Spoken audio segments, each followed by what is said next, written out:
quien niega la Trinidad. No tienes al Dios verdadero, no tienes al verdadero Cristo, no tienes al Espíritu verdadero. El modalista dice esto, que hay un Dios que puede ser designado por tres diferentes nombres.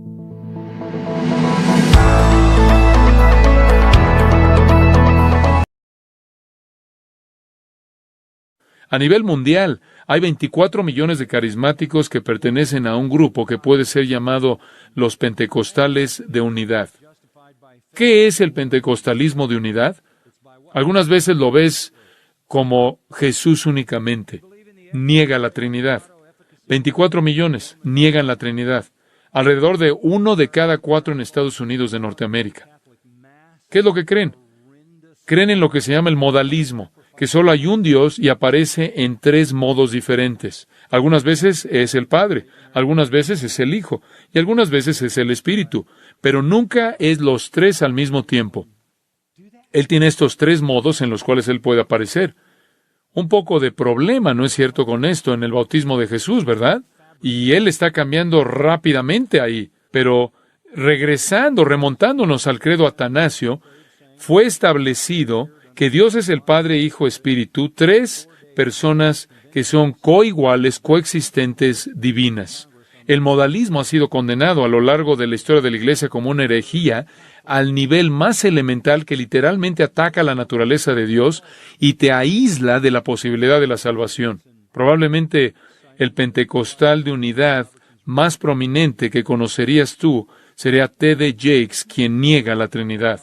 No tienes al Dios verdadero, no tienes al verdadero Cristo, no tienes al Espíritu verdadero. El modalista dice esto, que hay un Dios que puede ser designado por 3 diferentes nombres. Él puede ser llamado Padre, Hijo y Espíritu Santo en momentos diferentes. Estos no son personas diferentes, simplemente son modos diferentes de un Dios. Entonces Dios puede ser llamado Padre como el creador del mundo y el que dio la ley. Él puede ser llamado Hijo, como el Dios encarnado en Jesucristo. Él puede ser llamado el Espíritu Santo, como Dios en la época de la Iglesia. Y de la misma manera, Jesucristo es Dios y el Espíritu de Dios, pero no como personas distintas. Los concilios de Nicea en el 325 y Constantinopla en el 381 condenaron de manera universal el modalismo como herejía. Lo que necesitamos ver es que a través de la historia, herejías con respecto a la Trinidad han venido de 2 totalmente diferentes fuentes. Los que negaban la Trinidad, por supuesto, pero también los que trataban de defender y explicar la Trinidad. A veces usaron ilustraciones no bíblicas, antibíblicas. Pero vamos a hablar un ratito acerca de moralismo. Modalismo. ¿Cómo es? Moda. De modo. Modalismo. Modalismo. Sorry. Yeah. Esa herejía se encuentra bastante en nuestro Perú. El grupo, ¿cómo se llama? Solo Jesús. Los unitarios, creo. En el norte del Perú, en la sierra también. Yo he tenido que hablar con personas que eran víctimas de esa doctrina. Y ellos dicen básicamente que si hay un solo Dios, pero no hay 3 personas distintas y verdaderas, sino Dios se revela a través de 3 diferentes modos. ¿No? En el Antiguo Testamento, el Padre. En el Nuevo Testamento, el Hijo, en la Encarnación. Y ahora en el Espíritu Santo. El problema es que el Padre, el Hijo y el Espíritu Santo crearon el mundo. Sostienen el mundo. También hay un texto muy sencillo que demuestra cuán ridículo es esta herejía. Se encuentra en Marcos capítulo 1. Marcos 1, versículo 10. Está hablando del bautismo de Jesús. En versículo 9, y sucedió en aquellos días que Jesús vino de Nazaret, de Galilea, y fue bautizado por Juan en el Jordán. E inmediatamente al salir del agua, vio que los cielos se abrían y que el Espíritu Santo como paloma descendía sobre él, y vino una voz de los cielos que decía: Tú eres mi Hijo amado, en ti me he complacido. Ahora, el Hijo es bautizado, el Espíritu desciende y el Padre habla del cielo.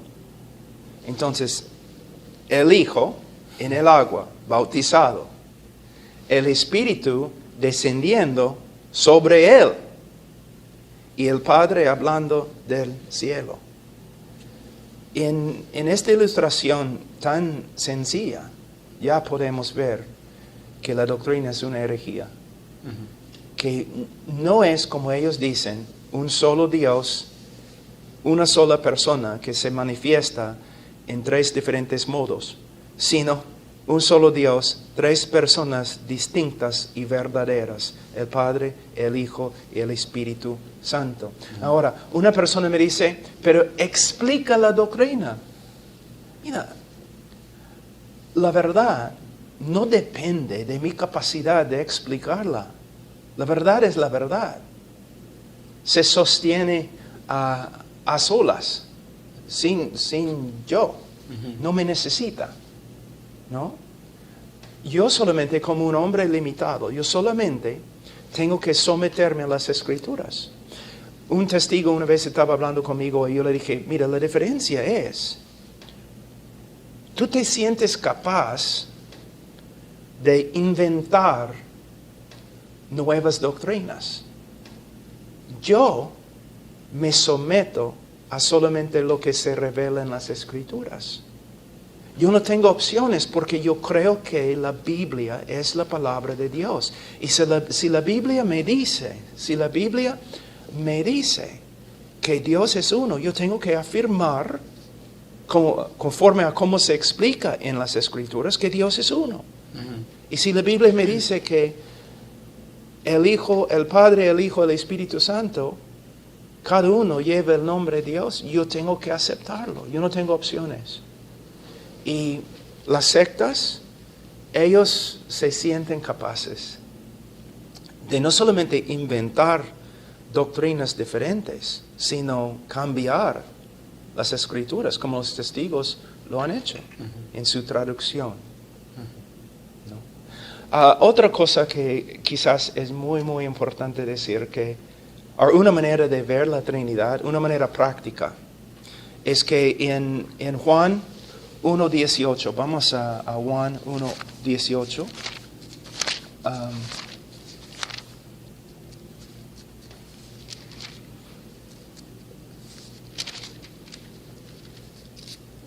Nadie ha visto jamás a Dios.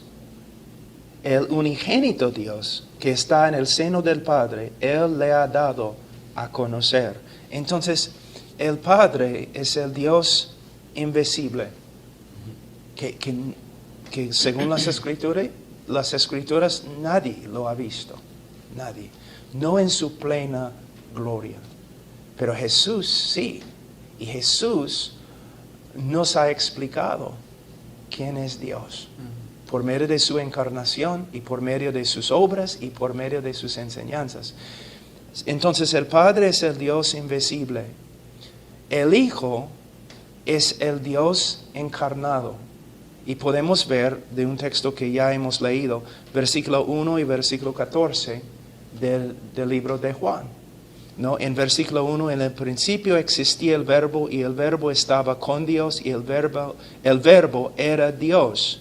14, y el Verbo se hizo carne y habitó entre nosotros. Y vimos su gloria, gloria como del unigénito del Padre, lleno de gracia y de verdad. La palabra habitar acá se puede, en griego, es más, que Él tabernaculó entre nosotros, se puede decir. No en el Antiguo Testamento, durante los reinados de David, Salomón, durante las épocas del templo, Dios habitó dentro del templo. Pero ahora Dios en su plenitud habita dentro de la persona de Jesús. Y al final, en Romanos 8, con respecto al Espíritu Santo,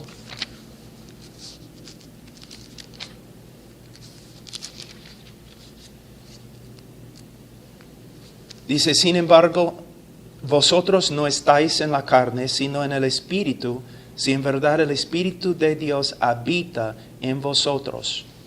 Pero si alguno no tiene el Espíritu de Cristo, el tal no es de Él.